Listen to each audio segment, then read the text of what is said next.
was okay for me too. I avoided food poisoning. My entire family got food poisoning at our Christmas get-together, except for me, because I was too sick to eat what we had all brought to the parties. So I managed to dodge that bullet. And then New Year's, I went to bed at 11 o'clock, and I was in bed. It was kind of sad. Well, what did you do? I played video games all night. You played video games? See, at least I got sleep. You know. I can sleep whenever I want, though. Okay. Can't sleep too much, but it's alright. In any case, it's after the holidays. Jose and I are back, and actually, not really a whole lot went on in comic books.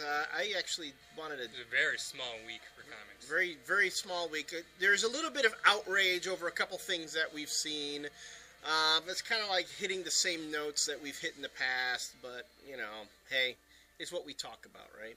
So we'll talk about that, and also wanted to talk about a bunch of movies that we've seen over the weekend. I saw Frost Nixon, followed that up with The Wrestler, with Mickey Rourke, Darren Aronofsky's film, and I capped it all off by seeing The Curious Case of Benjamin Button, which just, the movie blew me away, and I couldn't believe that that's by the same guy who did Fight Club.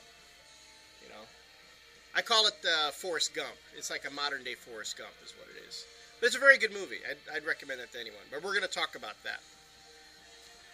But so as not to make it seem like we're off on too positive a note, this new season,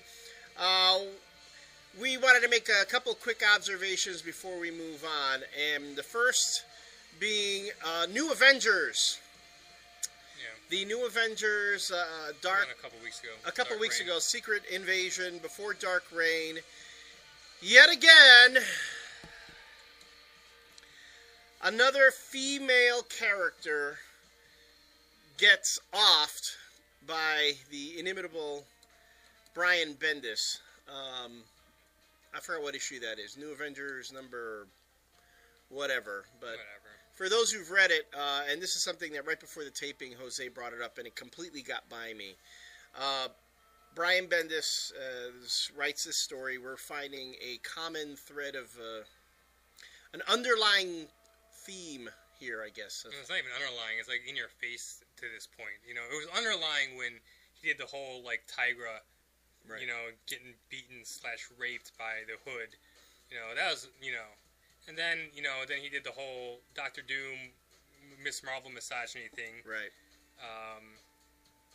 And then, I mean, then it gets to the point where he gets to the Secret Invasion, and, you know, he shoots the Skrull Queen twice in the face in order to kill it. And then he kills the Wasp. And then in that New Avengers, yet another female character gets shot in the head.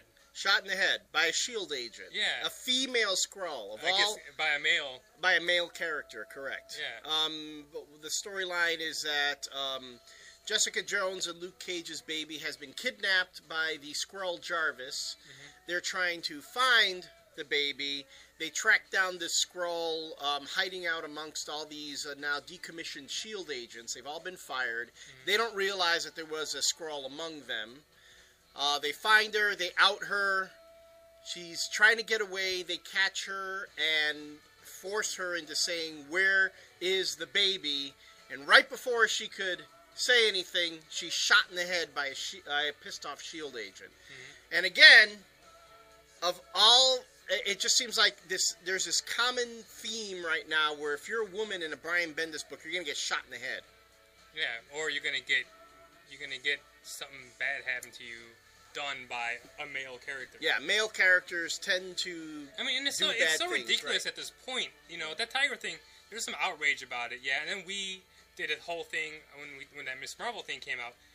And now it's just, really, man? It's like fucking, like, 3 months in a row. Right. Like, in Secret Invasion 7, and then number 8, and then that New Avengers, like, what the fuck is this guy doing? Like, why is, like, editorial even letting him do this kind of stuff? Right.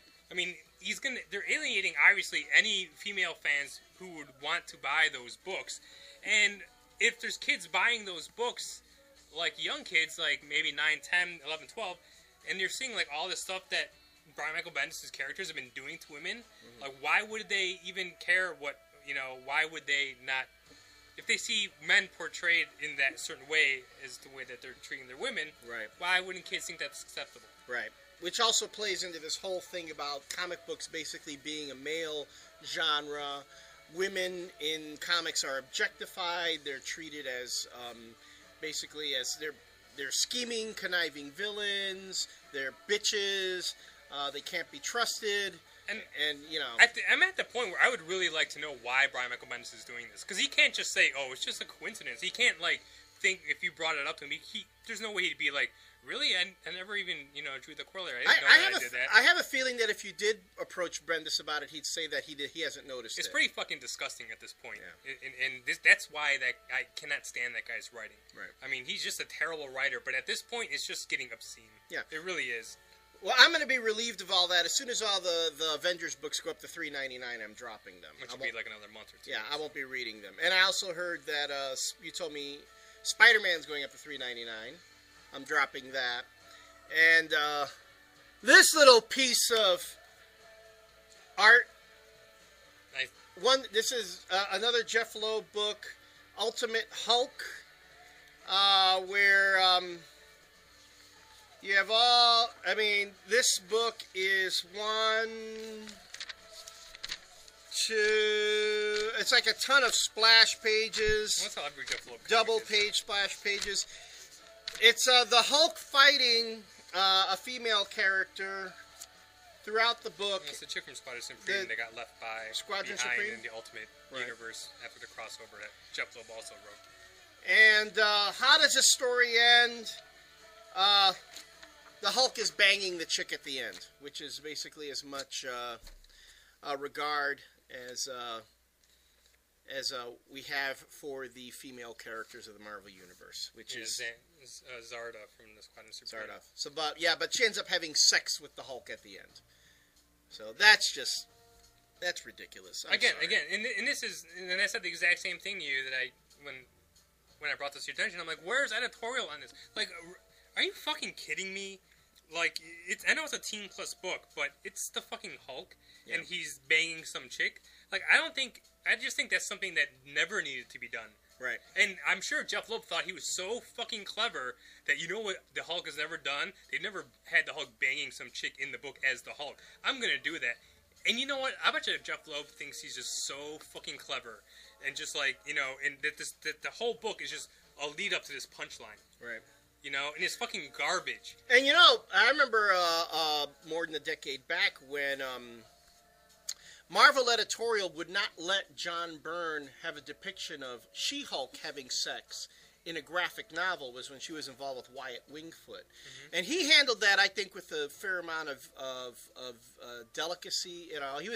It was basically it was being portrayed as two people in a relationship who cared and loved about each other, but you couldn't have characters having sex in a comic book. Mm-hmm. And now, flash forward, 20-something years, and basically the Hulk is having meaningless sex with a woman. And I don't mean to sound like a prude and all that, but just up to this point, I'm just getting a little fed up with how women are being portrayed in comics. Yeah. But I mean, this just adds to the long list of shitty Jeph Loeb stuff. Like, how this guy is Marvel's number... And I remember reading on Newsarama or one of those bullshit sites that Joe Quesada said that Jeph Loeb is the best writer that Marvel has. Like, if I was any other writer at Marvel, I think I just want to leave at that point. Yeah. Because Jeph Loeb is the best writer that Marvel has. Are you fucking kidding me? Well, which actually brings me to something I want to try, a little experiment I'd like to do. But we're going to save that for the next segment. So thanks for joining us here in the new year, and we hope to see you in the next segment.